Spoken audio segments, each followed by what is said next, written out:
नमस्कार दोस्तों, आप सभी का स्वागत है हमारे यूट्यूब चैनल परीक्षा पॉइंट में। आज हम इस वीडियो में देखेंगे आरपीएफ कांस्टेबल में पूछे जाने वाले रीजनिंग के महत्वपूर्ण प्रश्नों को। यदि आपका पेपर 12 से लेकर 20 मार्च के बीच में है तो यह वीडियो आपके लिए बहुत महत्वपूर्ण होने वाला है, क्योंकि दोस्तों मैंने इस वीडियो में जितने प्रश्न लिए हैं सेम इसी टाइप के प्रश्न आपके पिछले सभी शिफ्टों में देखने के लिए मिले था और आने वाले सभी शिफ्टों में ज़रूर पूछा जाएगा। इसलिए दोस्तों आप लोग इस वीडियो को अंत तक जरूर देखना। और दोस्तों जिन प्यारे साथियों ने अभी तक हमारे इस चैनल को सब्सक्राइब नहीं किया तो कृपया करके चैनल को जरूर सब्सक्राइब कर लीजिए और बेल आइकन को ऑल पर जाकर क्लिक कर दीजिए। और दोस्तों मैंने इस वीडियो के नीचे डिस्क्रिप्शन में टेलीग्राम ग्रुप का लिंक डाल दिया है, आप वहाँ जाकर उस टेलीग्राम ग्रुप को ज़रूर ज्वाइन कर लीजिए। और जिनका पेपर हो चुका है वह उस टेलीग्राम ग्रुप पर ज़रूर सभी प्रश्नों को भेजिए, यानी कि सभी प्रश्नों को डालिए। तो देखिए दोस्तों हम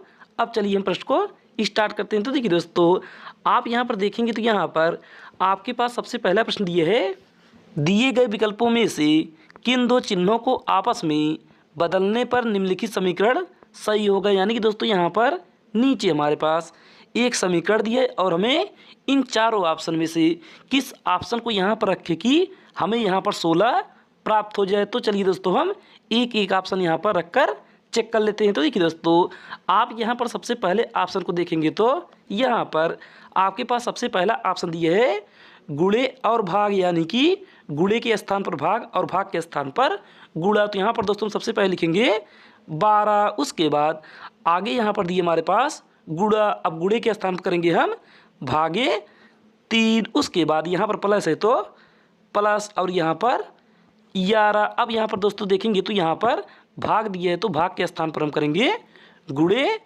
4, उसके बाद माइनस 32 और बराबर में दोस्तों यहाँ पर होगा 16, यानी कि यहाँ पर 32 और बराबर में 16। अब उसके बाद यहाँ पर इसे हल करेंगे तो यहाँ पर कितना आएगा हमारे पास, इसे हल करेंगे तो यहाँ पर दोस्तों 3 से काटेंगे 12 को तो यह जाएगा 4 बार में। उसके बाद यहाँ पर प्लस, अब यहाँ पर हम 11 का गुणा 4 में करेंगे तो यहाँ पर होगा 44 और यहाँ पर माइनस 32। उसके बाद अब यहाँ पर दोस्तों हम 44 में 4 जोड़ेंगे तो यहाँ पर कितना आएगा, 44 में 4 जोड़ेंगे तो यहाँ पर होगा 48 और 48 में अगर हम 32 माइनस करेंगे तो यहाँ पर आएगा 16, यानी कि दोस्तों यहाँ पर हमें प्राप्त हो गया 16 और हमें 16 लाना था। यानी कि दोस्तों यहाँ पर हमारा पहला ऑप्शन होगा राइट आंसर, यानी कि ऑप्शन ए हो गया करेक्ट उत्तर। तो फिर चलिए दोस्तों अगर आपको हमारा यह प्रश्न अच्छा लगा तो कृपया करके वीडियो को एक लाइक करिएगा और चैनल को ज़रूर सब्सक्राइब करिएगा। अब हम देखते हैं प्रश्न संख्या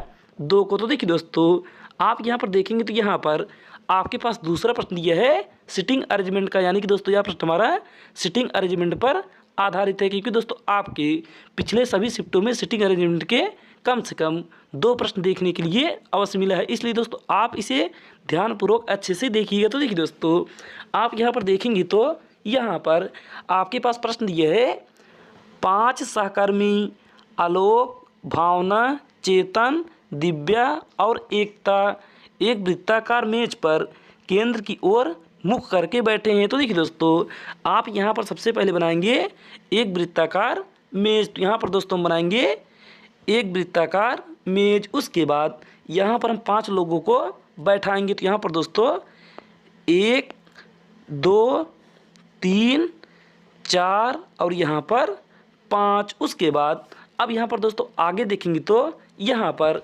आगे दिए हमारे पास चेतन, चेतन जो एकता के ठीक बाईं ओर बैठा है, यानी कि चेतन जो है वह एकता के ठीक बाईं ओर बैठा है। तो यहाँ पर हम सबसे पहले बैठाएंगे एकता को, तो यहाँ पर हम बैठाएंगे एकता को। उसके बाद इसका बायां होगा घड़ी की दिशा में, तो यहाँ पर दोस्तों हम बैठाएंगे चेतन को। उसके बाद आगे फिर यहाँ पर देखेंगे तो यहाँ पर आगे दिए हमारे पास दिव्या के दाईं ओर से, दिव्या के दाईं ओर से दूसरे स्थान पर बैठा है, यानी कि चेतन जो है वह दिव्या के दाईं ओर से दूसरे स्थान पर बैठा है। तो यहाँ पर दोस्तों हम बैठाएंगे दिव्या को। उसके बाद फिर यहाँ पर आगे देखेंगे तो आगे दिए हमारे पास भावना चेतन के बगल में नहीं बैठी है, यानी कि जो भावना है वह चेतन के बगल में नहीं बैठी। तो यहाँ पर हम भावना को बैठाएंगे यहाँ पर। उसके बाद अब यहाँ पर बचा सिर्फ हमारे पास एक स्थान और यहाँ पर बैठेगा आलोक यानी कि यहाँ पर बैठ गया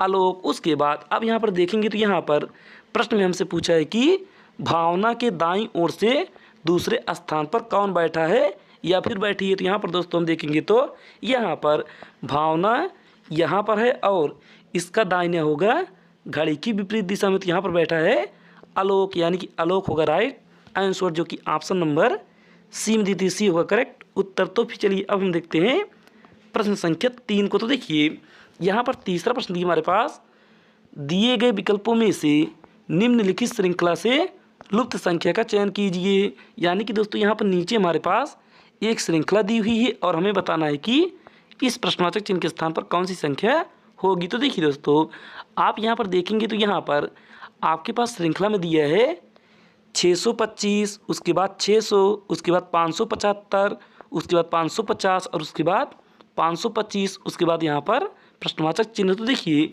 आप यहाँ पर देखेंगे तो यहाँ पर आपको दिखाई देगा कि यह श्रृंखला हमारी धीमे धीमे से घट रही है। तो यहाँ पर हम क्या करेंगे, यहाँ पर हम लगाएंगे माइनस का नियम। तो देखिए आप यहाँ पर 625 में अगर 25 घटाएंगे तो यहाँ पर आएगा 600, उसके बाद 600 में 25 घटाएंगे तो यहाँ पर आएगा 575, उसके बाद यहाँ पर 25 घटाएंगे तो 550 और यहाँ पर घटाएंगे तो 525। अब यहाँ पर दोस्तों हम 525 में अगर 25 माइनस करेंगे तो यहाँ पर आएगा 500, यानी कि इस प्रश्नवाचक चिन्ह के स्थान पर होगा 500 हमारा राइट आंसर, जो कि ऑप्शन नंबर बी में दी थी, बी होगा करेक्ट उत्तर। तो फिर चलिए अब हम देखते हैं प्रश्न संख्या 4 को। तो देखिए यहाँ पर चौथा प्रश्न दिया हमारे पास, एक निश्चित कूट भाषा में PANTRY को 2 7 4 3 6 5 लिखा जाता है। STEADY को 9 3 1 7 8 5 लिखा जाता है। तो उसी कूट भाषा में DATES को कैसे लिखा जाएगा। तो देखिए दोस्तों आपको यहाँ पर बताना है कि इस DATES का कूट शब्द यानी कि कूट भाषा क्या होगा। तो देखिए आप यहाँ पर देखेंगे तो यहाँ पर आपके इस शब्द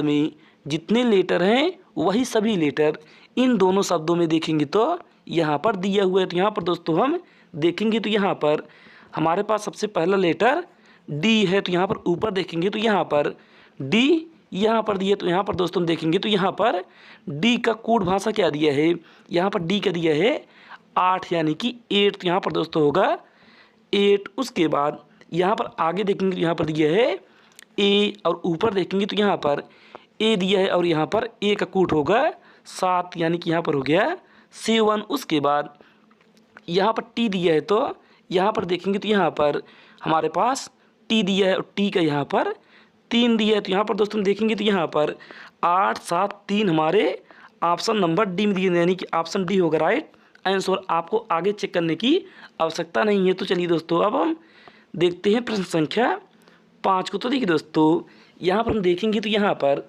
पाँचवा प्रश्न दिया हमारे पास, निम्नलिखित में से कौन सा अक्षर समूह दी गई श्रृंखला में प्रश्न चिन्ह के स्थान पर आएगा। यानी कि दोस्तों यहाँ पर नीचे हमारे पास एक लेटर सीरीज दिया है और हमें बताना है कि इस प्रश्नवाचक चिन्ह के स्थान पर कौन सा अक्षर समूह होगा। तो देखिए दोस्तों आप यहाँ पर सबसे पहले क्या करेंगे, आपको अगर श्रृंखला लेटर में दिया रहे तो आप उसे बदलेंगे संख्या में। तो यहाँ पर दोस्तों हम सबसे पहले लिखेंगे इनका प्लेस वैल्यू। तो देखिए दोस्तों आप यहाँ पर y का प्लेस वैल्यू लिखेंगे तो यहाँ पर कितना आएगा, y का होगा 25, उसके बाद z का होगा 26 और यहाँ पर a का होगा 1, उसके बाद b का होगा 2 और c का होगा 3। तो यहाँ पर हम देखेंगे तो यहाँ पर आपको दिखाई देगा कि इस 25 में 1 प्लस करेंगे तो यहाँ पर होगा 26, उसके बाद 26 में 1 प्लस करेंगे तो यहाँ पर होगा 1। यानी कि दोस्तों आपके टोटल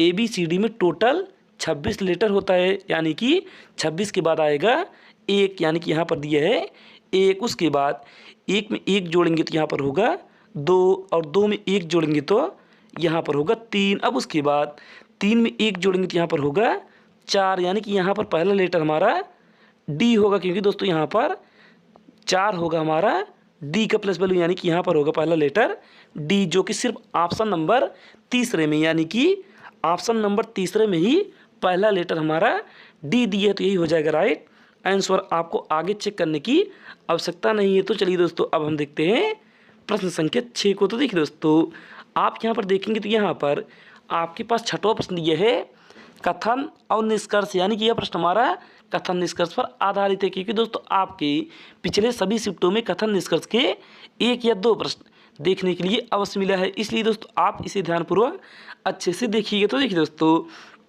आप यहाँ पर देखेंगे तो यहाँ पर पहला कथन दिया हमारे पास कुछ फ़ोन लैपटॉप हैं, तो यहाँ पर दोस्तों बनाएंगे कुछ फ़ोन लैपटॉप हैं, तो यहाँ पर हम फ़ोन को दर्शाएंगे पी से और लैपटॉप को दर्शाएंगे हम ईल से, यानी कि कुछ फ़ोन लैपटॉप हैं। उसके बाद आगे यहाँ पर दूसरा कथन दिया हमारे पास कुछ लैपटॉप टैबलेट हैं, तो यहाँ पर दोस्तों हम कुछ लैपटॉप टैबलेट हैं, तो यहाँ पर हम टैबलेट को दर्शाएंगे टी से। उसके बाद आगे फिर यहाँ पर दिए हमारे पास आगे यहाँ पर देखेंगे तो यहाँ पर आगे दिया है तीसरा कथन कुछ टैबलेट डेस्कटॉप हैं, यानी कि दोस्तों यहाँ पर कुछ टैबलेट डेस्कटॉप हैं, तो डेस्कटॉप को दर्शाएंगे हम डी से। उसके बाद अब यहाँ पर हम देखेंगे तो यहाँ पर निष्कर्ष दिए हमारे पास, यहाँ पर पहला निष्कर्ष दिया हमारे पास कुछ फ़ोन डेस्कटॉप हैं, तो यहाँ पर दोस्तों हम देखेंगे तो यहाँ पर फ़ोन हमारा ऊपर है और डेस्कटॉप हमारा नीचे है, यानी कि इनके बीच में कोई संबंध नहीं होगा, तो यहाँ से हमारा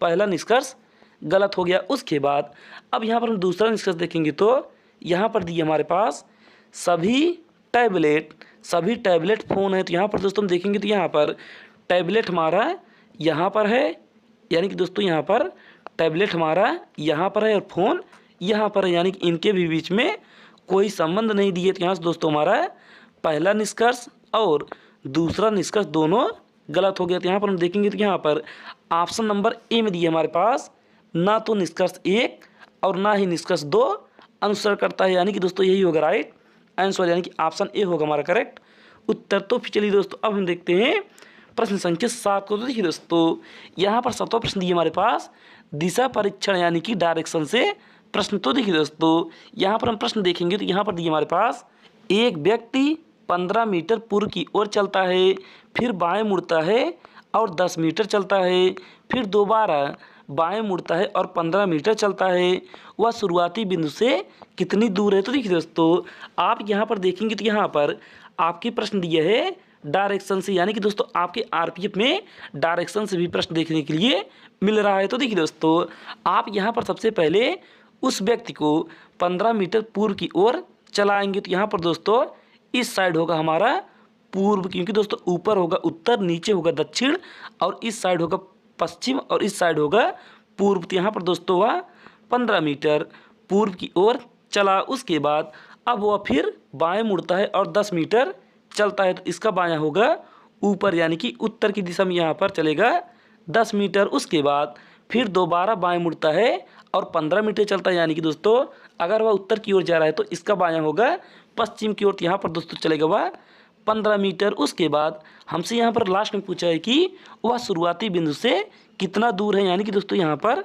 इसका यह हो गया शुरुआती बिंदु और यह हो गया अंतिम बिंदु। तो यहाँ पर दोस्तों इनके बीच की दूरी होगी 10 मीटर, यानी कि 10 मीटर होगा राइट आंसर, जो कि ऑप्शन नंबर ए में दिए, तो ऑप्शन ए होगा राइट आंसर। तो फिर चलिए अब हम देखते हैं प्रश्न संख्या 8 को। तो देखिए दोस्तों यहाँ पर 8वां प्रश्न दिए हमारे पास निम्नलिखित में से कौन सी आकृति दिए गए शब्द में सही संबंध दर्शाती है। तो देखिए दोस्तों आप यहाँ पर देखेंगे तो यहाँ पर आपके पास शब्द दिए है धातु कॉमा लोहा कॉमा क्लोरीन। तो यहाँ पर दोस्तों हम सबसे पहले बनाएंगे धातु का बेन आरेख, तो यहाँ पर हो गया हमारा धातु। उसके बाद यहाँ पर देखेंगे तो यहाँ पर आगे दिए हमारे पास लोहा, लेकिन दोस्तों लोहा का बेन आरेख बनाने से पहले हम यह देखेंगे कि इसका संबंध धातु के साथ है कि नहीं। तो यहाँ पर दोस्तों देखेंगे तो यहाँ पर जितना भी लोहा होगा वह सभी धातु के अंदर आएगा। तो यहाँ पर दोस्तों यहाँ पर हमारा हो गया धातु और इसके अंदर हो जाएगा लोहा। उसके बाद